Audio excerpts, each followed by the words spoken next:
afirma que o jogador Neymar a estuprou. Chegou o momento de tirar as dúvidas e de mostrar a história que ela tem para contar. Qual é o seu nome completo? Nájila Trindade Mendes de Souza. E quem é a Nájila Trindade Mendes de Souza? Uma pessoa comum, que trabalha, estuda, sou modelo, estudante de design de interiores, que gosta de esporte, que treina, dança, sou filha, mãe, pessoa comum. Vamos começar com duas perguntas essenciais. Você foi de fato vítima de estupro por parte do jogador Neymar ou foi uma relação sexual consentida? Fui vítima de estupro. Você foi vítima de estupro ou foi apenas uma agressão? Agressão juntamente com estupro. Você reafirma que foi vítima de estupro? Fui. Mas por que então seu primeiro advogado diz que você relatou a ele ter sido vítima de uma agressão, não de um estupro? Primeiro que ele não estava acreditando totalmente em mim. E eu senti preconceito da parte dele. Porque ele disse pra mim que... você vai ter que cortar a unha, a gente vai ter que levar isso pra frente, mas você... Então, o que deu a entender que você foi estuprada, você não foi estuprada, você deu porque você quis, você fez porque você quis. Então, eu não vou eu vou isentar essa parte, eu não vou colocar essa parte. Eu vou falar agressão porque eu tenho as provas, você me mostrou as provas da agressão, que foram as fotografias. E eu acho que ele só acreditou em mim porque ele viu a foto que o próprio Neymar mandou pra mim. Minha foto machucada. Como é que você conheceu o Neymar, Nájila? Através de uma rede social. Qual foi a rede social? Instagram. Como é que foram as conversas? Como é que você as escreve? Normal, eu mandei uma imagem pra ele, não era foto nude meu, era um texto. E ele respondeu e a gente começou a trocar mensagens. E depois de um tempo ele pediu o meu WhatsApp e eu passei. O próprio Neymar divulgou alguns trechos onde aparecem conversas de cunho sexual. Uhum. Quando é que essas conversas começaram? Naquele momento. Do WhatsApp. E você tinha ciência de que uma relação sexual poderia acontecer? Sim, o meu intuito era esse. Era o seu intuito? O meu intuito era ter uma relação sexual com ele. Desde quando você passou a pensar dessa forma? Quando eu comecei a falar com ele. Em que situação você viajou para Paris para encontrar o Neymar? Não, quem é que pagou a passagem? Ele. Ele pagou. E as suas despesas, quem pagou? Ele, do hotel. Isso ficou claro desde o início? Não, a gente conversou, eu conversei com ele como uma pessoa comum. Eu queria, era um intuito sexual, era um desejo meu. Acho que ficou até claro para ele isso.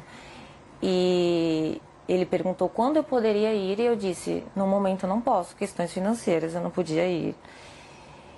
E também questão da minha agenda, do meu trabalho, enfim. E daí ele me sugeriu, tá, mas eu posso resolver isso. E aí eu fui com a passagem. Você levou dinheiro seu também? Levei. Você viajou para Paris com que expectativa, Nájila? De ficar com ele, de encontrar com ele. Isso de incluía realizar uma possível... desejo meu. Isso incluía uma possível relação sexual? Obviamente. Você pensava nisso? Sim. Estava preparada para isso? Estava. Era algo já consentido, consensual entre vocês? Era. Quando você chega a Paris, o que acontece?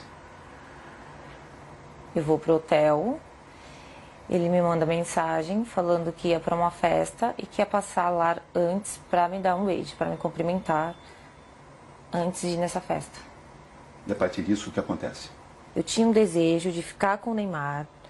E quando eu chego lá, tava tudo bem, tava tudo legal as mensagens. Uhul, eu ia conseguir, entendeu? Só que quando ele estava agressivo,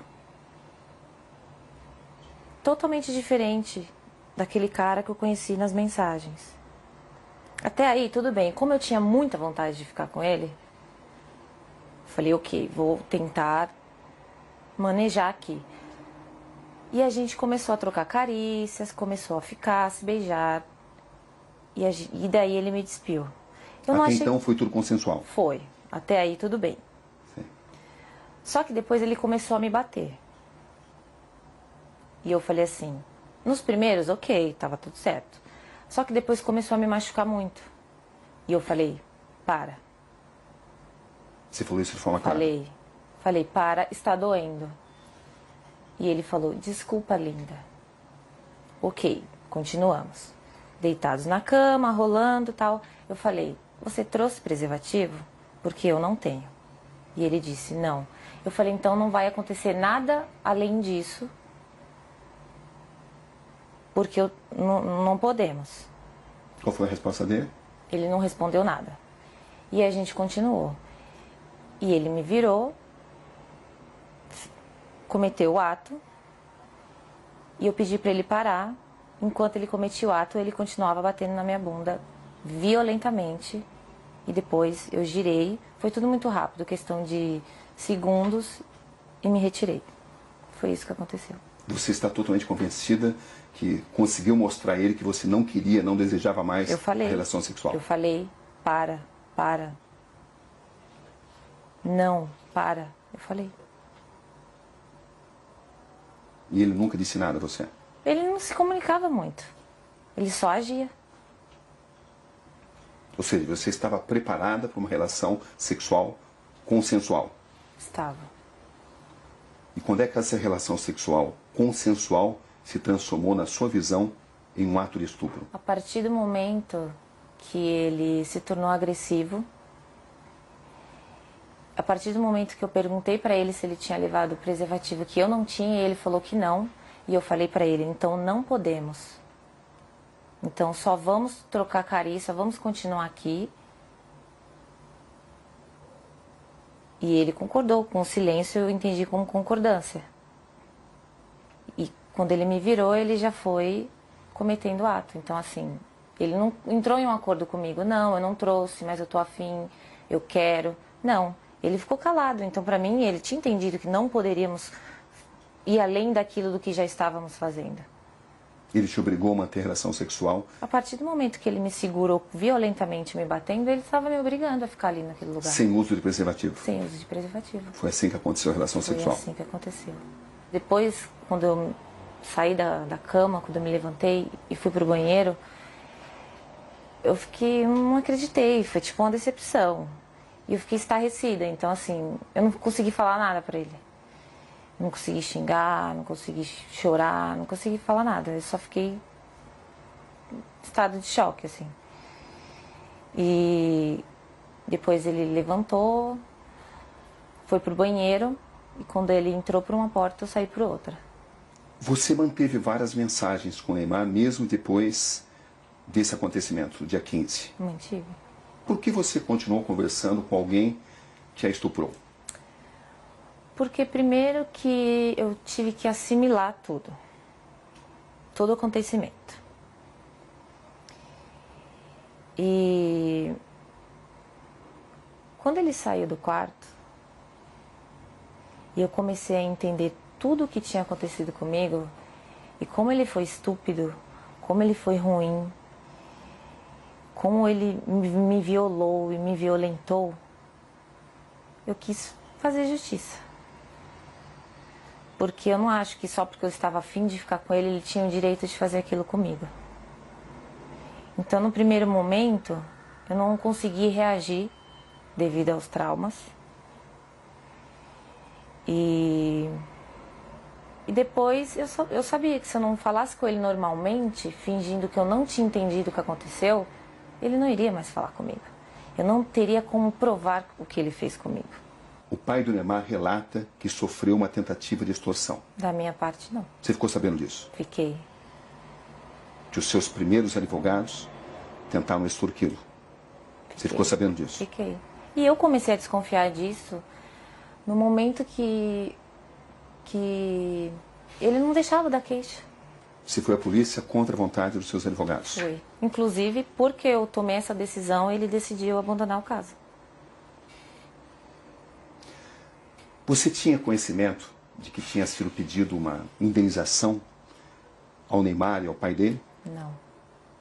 Ele falou que ia fazer uma reunião com os advogados dele, que era para falar, levar até eles o que estava acontecendo. Entendeu? Você tinha expectativa de receber uma compensação financeira? Não. Eu quero justiça. Ele me fez muito mal. Eu estou muito traumatizada até hoje por isso.